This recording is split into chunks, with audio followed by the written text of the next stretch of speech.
అందరికీ నమస్కారం అండి.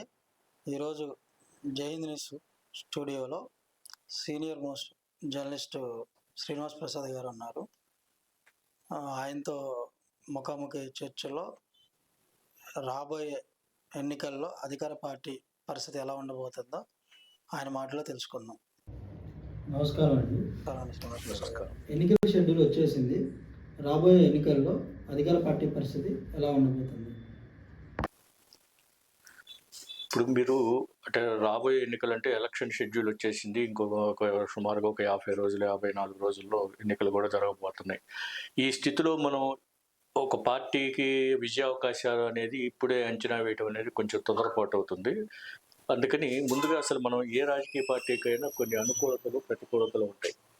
వాటిలో అధికార పార్టీకి సంబంధించి మీరు అడిగారు కాబట్టి అధికార పార్టీకి ఉన్న అనుకూలతలు ఏమిటి, ప్రతికూలతలు ఏమిటి అనే దాని గురించి మనం మాట్లాడుకుందాం. అధికార పార్టీకి యాక్చువల్గా వైఎస్ఆర్సీపీ యువజన శ్రామిక రైతు కాంగ్రెస్ పార్టీ, వైఎస్ఆర్సీపీకి ప్రతికూలతలు అంటే ఏ ప్రభుత్వానికైనా అధికార పార్టీలో ఉన్నప్పుడు కొన్ని ప్రతికూలతలు ఉంటాయి. ప్రతికూలతలు 2 రకాలు ఉంటాయి. ఒకటి ప్రభుత్వ పరంగా వచ్చేవి, 2 పార్టీ పరంగా వచ్చేవి. ప్రభుత్వ పరంగా వచ్చే ప్రతికూలతలు అంటే మనం ఈ ప్రభుత్వ నిర్ణయాలు కారణంగా ప్రజల మీద ఏదైనా వ్యతిరేక ప్రభావం చూపితే వాటిని మనం ప్రభుత్వ పరంగా వచ్చే ప్రతికూలతలుగా మనం అనుకోవాలి. ఉదాహరణకి నిత్యావసర వస్తువుల ధరలు పెరుగుదల, ఆర్టీసీ ఛార్జీలు, బస్ ఛార్జీలు, ఈ విధంగా పెట్రోలు డీజిల్ ధరల పెరుగుదల, ఈ విధంగా నిత్య జీవితంలో మనకి ఉండే వాటన్నిటిపైన కూడా భారం అంటే మధ్యతరగతి బతుకుపైన కొంత భారం పడిన మాట వాస్తవం. అది కొంతవరకు ప్రతికూల ప్రభావం చూపే అవకాశాలు ఉంటాయి. అదేవిధంగా మద్యం ధరల పెరుగుదల ఇలాంటి వాటి మీద కూడా ప్రతికూలంగా ప్రభావం చూపే ఉంటాయి. ఈ ప్రభుత్వ పరంగా వచ్చే ప్రతికూలతలన్నీ యూనిఫామ్గా ఉంటుంది, రాష్ట్రం అంతా ఒకే విధంగా ఉంటుంది. అయితే పార్టీ పరంగా వచ్చే ప్రతికూలతలు కొన్ని ఉంటాయి. పార్టీ పరంగా వచ్చే ప్రతికూలతలు ఒక్కొక్క నియోజకవర్గంలో ఒక్కో రకంగా ఈ రకంగా కూడా ఉంటాయి అన్నమాట. యాక్చువల్గా పార్టీ పరంగా వైఎస్ఆర్ కాంగ్రెస్ పార్టీకి ఇప్పుడు ప్రభుత్వ పరంగా కంటే కూడా పార్టీ పరంగా ఎక్కువ కొన్ని ప్రతికూలతలు, డిస్టర్బెన్స్లు, అంటే ప్రతికూలతలు అనలేం కానీ కొన్ని డిస్టర్బెన్స్లు వచ్చిన అవకాశం ఎక్కువగా కనపడతా ఉన్నాయి మనకి ఇప్పుడు ఈ పత్రికల్లో కానీ వార్తా మాధ్యమాల్లో చూసేదాని ప్రకారం. ఎట్లాగంటే నియోజకవర్గాల్లో అసంతృప్తులు, అసమ్మతులు, పార్టీ కోసం బాగా కష్టపడి పనిచేసిన కార్యకర్తలకి గుర్తింపు రాలేదని, యాక్చువల్గా ప్రతి నియోజకవర్గంలో కూడా ఎమ్మెల్యేలకి ద్వితీయ శ్రేణికి మధ్య అంతరం పెరిగిపోయింది. వాళ్ళెవరు కూడా ఇదిగా లేదు. ఎన్నికలకు ముందు 2019 ఎన్నికలకు ముందు బూత్ స్థాయిలో కమిటీలన్నీ ఉండేవి. వైఎస్ఆర్సీపీకి చాలా స్ట్రాంగ్గా ఉన్నాయి, బాగా పనిచేసినాయి. 2019 కూడా కాదు, 2014లోనే పెట్టారు. అయితే ఎన్నికల్లో గెలిచిన తర్వాత వాటి గురించి అసలు పట్టించుకునే వాళ్ళే లేరు. అసలు ఆ స్ట్రక్చరే పోయింది. ప్రభుత్వం పరంగా ఉండే కార్యక్రమాలు, ప్రభుత్వం అమలు చేసే సంక్షేమ కార్యక్రమాలకి వచ్చిన ప్రాధాన్యత ఒక విధంగా పార్టీ అధినాయకత్వం కూడా పార్టీ మీద పెట్టలేదనే మనం అనుకోవచ్చు. పార్టీ పటిష్టం చేయటం కానీ, ఇప్పుడు వాళ్ళకి వాలంటరీ వ్యవస్థ ఉంది కదండి, ఉండొచ్చు. వాలంటరీ వ్యవస్థ అనేది ఉంది, దాని మీద రకరకాల భిన్నాభిప్రాయాలు ఉన్నాయి. వాలంటరీ వ్యవస్థ అనేది కూడా దానికి ఒక రకమైన ప్రతికూలతగానే మనం అనుకోవాలి. ప్రతికూలత అని మనం ఎందుకు అనుకుంటున్నాం అంటే అది ఒక సమాంతర వ్యవస్థ లాగా తయారైంది జనాల్లో. ఇప్పుడు ఒక వాలంటరీకి ఉన్న గుర్తింపు ఒక ఉద్యోగి, వాలంటరీ అంటే ప్రభుత్వ పరంగా అతనికి వేతనం వస్తుంది కాబట్టి మనం ఒక ఉద్యోగిగా పరిగణించాలి. గుర్తింపు నీకు జెండా మోసిన కార్యకర్తకి లేదు అనే ఒక అభిప్రాయం ఉంది వాళ్ళల్లో కూడా. వాళ్ళల్లో ఒక విధమైన భావన.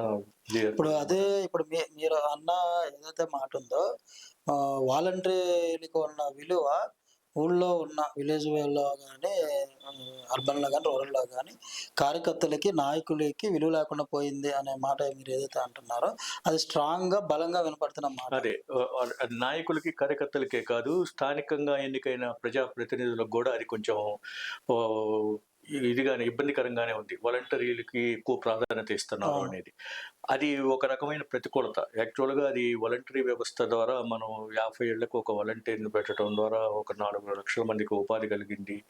తద్వారా మనం సమాచారాన్ని, ప్రతి ఇంటికి సంబంధించిన సమాచారాన్ని ఎప్పటికప్పుడు తెలుసుకోవచ్చు. ఈ విధమైన ప్రయోజనం ఉన్నప్పటికీ పార్టీ పరంగా మాత్రం అది ఒక ప్రతికూలత అయింది. అందుకనే గతంలో మీరు చూడండి 2014 కానీ 2019 ఎన్నికలప్పుడు కార్యకర్తలు చాలా కసిగా, పట్టుదలగా ఉండేవాళ్ళు. వైఎస్ఆర్సీపీలో. ఎట్లాగంటే ఈసారి గెలిపించాలి అది ఇదని. కానీ ఈసారి ఆ విధమైన ఫెరోషియస్, ఆ కసి పట్టుదల అనేది కొంచెం కనిపించటంలా. ఎందుకంటే ఒక నిర్లిప్తత వచ్చింది. అంటే ఇది నిర్లిప్తత అంటే వాళ్ళేమి పార్టీకి వ్యతిరేకం అనేది కూడా కాదు అట్లా. ఇది ఒక రకమైన ఇది. అందుకనే దీన్ని రెండవది ఏంటంటే వాళ్ళ నియోజకవర్గాల్లో వాళ్ళ శాసనసభ్యుల మీద విపరీతంగా ఆరోపణలు రావటం. తర్వాత బాధిత ఓటర్లు ఎక్కువ అవుతున్నారు అక్కడ. బాధిత ఓటర్లు అంటే వీళ్ళు ఏంటంటే వాళ్ళ నియోజకవర్గంలో వీళ్ళందరూ కూడా వైఎస్ఆర్సీపీ ఓటర్లే. వైఎస్ఆర్సీపీకే ఓటేస్తారు. జగన్మోహన్ రెడ్డి గారు ముఖ్యమంత్రి కావాలనే ఉద్దేశంతోనే ఉంటారు. కానీ వీళ్ళకేంటి, జగన్మోహన్ రెడ్డి గారు ముఖ్యమంత్రి కావాలి, కానీ మా ఎమ్మెల్యే గెలవకూడదు, ఈయనకి ఇస్తే ఓడిస్తాం, ఈ ఫీలింగ్తో ఉన్నారు. ఈ విధమైన బాధిత ఓటర్లు కొంతమంది వీటన్నిటిని దృష్టిలో పెట్టుకుని జగన్మోహన్ రెడ్డి గారు ఈ జంబ్లింగ్ విధానం ప్రవేశపెట్టారు. ఎమ్మెల్యే నియోజకవర్గాలకి మార్చడం అని కానీ ఇది కానీ. మరి అది ఎంతవరకు ప్రయోజనం వస్తుంది అనేది రేపు ఎన్నికల్లో మనం చూడాలి. ఈ విధంగా పార్టీ పరంగా కూడా యాక్చువల్గా ఒకటి మాత్రం వాస్తవం, 2014-19లో పార్టీకి, పార్టీ పటిష్టతకి, పార్టీ నిర్మాణానికి ఇచ్చిన ప్రాధాన్యత ఎన్నికల్లో గెలిచిన తర్వాత అసలు పార్టీని పూర్తిగా గాలికి వదిలేశారని అది మనం అంగీకరించాలి. అది చెప్పక తప్పదు పూర్తిగా. ఎందుకంటే అధికారంలో ఉండి కూడా ఎక్కడ కూడా పార్టీ కార్యాలయాలు జిల్లా స్థాయిలో కానీ పూర్తి స్థాయిలో పనిచేస్తున్న సూచనలు కానీ లేవు.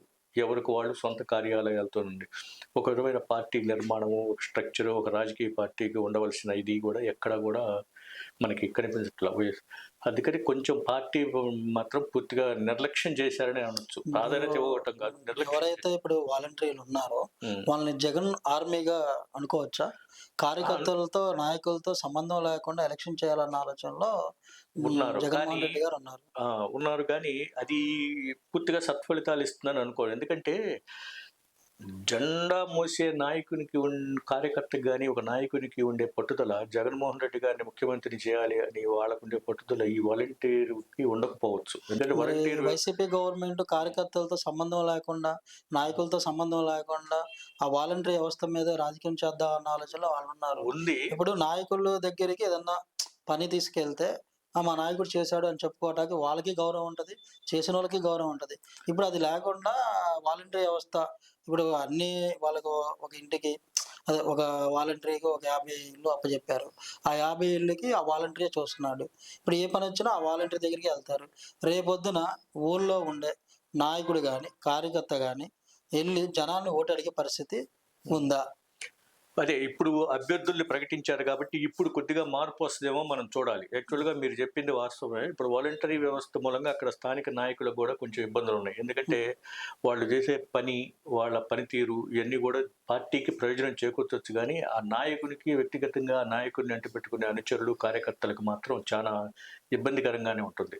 ఎందుకంటే ముఖ్యమంత్రి స్థాయిలో వ్యక్తి కానీ పైన రాష్ట్ర స్థాయి నాయకులు కానీ వాలంటీర్లకే ఎక్కువ ప్రాధాన్యత ఇస్తున్నారు. వాళ్ళకి వాళ్ళ పనితీరుకు మెచ్చి వాళ్ళకి అవార్డులు అనేటో, ఇన్సెంటివ్స్ ఇవ్వటం, ప్రోత్సాహకాలు ఇవ్వటం చేస్తున్నారు. ఇది ఊళ్ళల్లో ఇప్పుడు విలేజెస్లో ఎలా ఉంటుందంటే ఒక పార్టీకి, ఏ రాజకీయ పార్టీకైనా నాయకులు కొంతమంది వాళ్ళ సొంతంగా డబ్బులు ఖర్చు పెట్టుకొని తిరిగి వాళ్ళకు ఒక ప్రిస్టేజ్, అది ఒక పట్టుదలగా ఉంటుంది అనమాట. వాళ్ళు ఏం పదవులు ఆశించే వాళ్ళు కాదు, ఏం కాదు. వాళ్ళు కోరుకునేది విలేజెస్లో ఒక విధమైన గౌరవం, గుర్తింపు కోరుకుంటారు. ఇప్పుడు ఈ వాలంటరీ వ్యవస్థ మూలంగా అట్లాంటి వాళ్ళకి కొంచెం గౌరవం, గుర్తింపు తగ్గిపోయింది కొంచెం. ఇప్పుడు వీళ్ళకి ఉన్న ఇది లేదు. వాళ్ళకి అట్లాంటి వాళ్ళు కొద్దిగా ఇప్పుడు నిర్లిప్తంగా ఉన్నారు. వాళ్ళు పూర్తిగా వ్యతిరేకంగా అని మనం చెప్పలేం, కానీ నిర్లిప్తంగా ఉన్నారు. ఇప్పుడు వాలంటీర్లు చూసుకుంటారులే అనే ఒక ఇదైపోయింది. ఇదే ధోరణి కనుక కొనసాగితే కొంచెం ఇబ్బందికరమే ఎన్నికల్లో. ఎందుకంటే రేపు పోలింగ్ బూతుల్లో పోల్ మేనేజ్మెంట్ అనేది వాలంటీర్లు చేయలేరు. పోలింగ్ బూతుల్లో తీసుకురావటం కానీ వీళ్ళు కానీ వాలంటీర్లు కొంతవరకే చేయగలరు, అది చేయలేరు. అందుకనే ఇప్పుడు ఎన్నికల విధుల్లో కూడా వాలంటీర్లని పాల్గొనటం, ఎలక్షన్ కమిషన్ కూడా వాళ్ళ మీద ఇదేయటం చేస్తూ ఉంది. ప్రత్యర్థి పార్టీలు కూడా వాలంటీర్ల మీద ఎక్కువ ఫోకస్ పెట్టేసి వాళ్ళని నియంత్రించే కార్యక్రమంలోకి ఉంది. మరి జగన్ గారు ఏమో వాలంటరీ వ్యవస్థను నమ్ముకొని ఎలక్షన్కి వెళ్తున్నారు. ఇప్పుడు వాలంటరీ వ్యవస్థ కనుక పనిచేయకపోతే జగన్మోహన్ రెడ్డి ఫెయిల్ అయిపోయినట్టే కదా. పని చేయకపోవటం ఉండదు. ఎందుకు పని చేయకుండా ఎందుకుంటది? వాలంటరీ వ్యవస్థ పని చేస్తుంది. అయితే జగన్మోహన్ రెడ్డి గారు పూర్తిగా దాని మీదే ఆధారపడి ఎన్నికలకు వెళ్తారని నేనైతే అనుకోను. ఎందుకంటే ఆయన కూడా రాజకీయ కుటుంబం నుంచి వచ్చారు. రాజకీయాల గురించి తెలుసు. స్థానిక నాయకుల బాధలు, కార్యకర్తల కష్ట సుఖాలు అన్నీ తెలుసు. వాలంటరీ వ్యవస్థ అనేది ఒక ఆయుధంగా పెట్టుకున్నారు. అంతేగాని దాని మీదే పూర్తిగా ఆధారపడతారని అనుకోరు. దానికి ఇంకా రకరకాల వనరులు, రకరకాల ప్లాన్లు, వాళ్ళ స్ట్రాటజీస్, వ్యూహాలు అన్నీ ఉంటాయి. అచ్చంగా వాలంటరీ మీద వెళ్ళే అంత తెలివి తక్కువ నిర్ణయాలు తీసుకుంటారని నేను అనుకోను. ఊరికే అట్లా కనిపిస్తుంది. వాలంటరీ వ్యవస్థే ఆధారం అన్నట్టుగా కనిపిస్తుంది. అంతేగాని పూర్తిగా అట్లా వెళ్తారనేది కూడా కరెక్ట్ కాదు. ఓకే. అదేవిధంగా ఈ పార్టీకి ఉండే బలం ఏంటంటే ప్రధానంగా పార్టీకి వైఎస్ఆర్ అనే పేరు, డాక్టర్ వైఎస్ రాజశేఖర రెడ్డి గారు ఓ పార్టీకి ఒక బలము పునాది. కాంగ్రెస్ పార్టీకి సంబంధించి ఒక బలమైన ఒక సెక్షన్, కొన్ని వర్గాలు పుట్టిన వైఎస్ఆర్ అనే పేరు ఈ వైఎస్ఆర్ కాంగ్రెస్ పార్టీ పటిష్టతకి దోహదపడింది. ఆ పేరు పటిష్టతకి అది ఒక ప్లస్ పాయింట్, ఒక సానుకూల అంశం అది. రెండవది అధికారంలో ఉండటం, ఆర్థిక అంగబలాలు బాగా ఉండటం ఆ పార్టీకి ఒక సానుకూలం. అన్నిటికంటే ప్రధానమైనది జగన్మోహన్ రెడ్డి గారు కూడా ఎక్కువగా విశ్వసించేది ఏమిటంటే సోషల్ ఇంజనీరింగ్ మీద ఎక్కువ ఆధారపడ్డారు.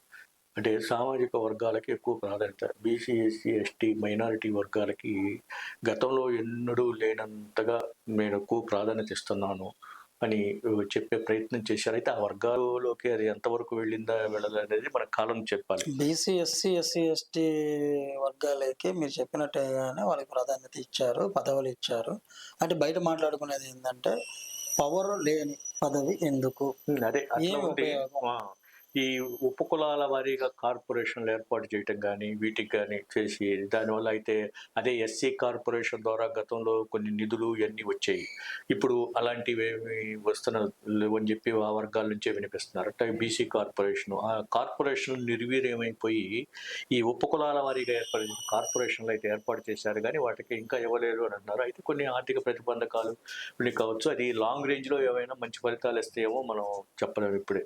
వాటికి ఇప్పటి వరకు అయితే మాత్రం వాటి వల్ల అంతగా ఆశించిన ప్రయోజనం ఆ వర్గాలకి చేకూరింది అయితే లేదు. ఎందుకంటే ఆ వర్గాలకి సాధికారిత విషయంలో కానీ, ఆర్థిక స్వావలంబనకు కానీ లేదు. పదవులు అనేది ఊరికి చెప్పుకోవటానికే ఇదిగా ఉంది. కాబట్టి అట్లా అది ఈ సోషల్ ఇంజనీరింగ్ ఎన్నికల్లో కూడా దాదాపు 175 అసెంబ్లీ స్థానాలు, 25 పార్లమెంట్ స్థానాల్లో 100 స్థానాలు అచ్చంగా 50% ఈ బీసీ, ఎస్సీ, ఎస్టీ, మైనారిటీ వర్గాలకు కేటాయించారు. సోషల్ ఇంజనీరింగ్లో మిగతా పార్టీలతో పోల్చుకుంటే వైఎస్ఆర్సీపీ కొంచెం ముందుంది. ఈ వర్గాలకు ఎక్కువ స్థానాలు, మైనారిటీలకి కూడా 7 సీట్లు కేటాయించారు, మహిళలకి 24 స్థానాలు. ఇట్లా మిగిలిన పార్టీల కంటే కొంచెం మిన్నగా చేస్తున్నామని చెప్పుకోవడానికి వాళ్ళకు ఒక ఆయుధం ఉంది. అయితే ఇవన్నీ ఎన్నికల్లో ఎట్లా ప్రభావం చూపవా, ఆ వర్గాలు ఈ వీటి పట్ల ఆకర్షితులు అవుతారా, ఆ సోషల్ ఇంజనీరింగ్కి ప్రభావితం అవుతారా అనేది అది కొంచెం వెయిట్ చూడాలి. మనం ఇప్పుడే చూడటం అనేది కొంచెం టూ ఎర్లీగా ఉంటుంది.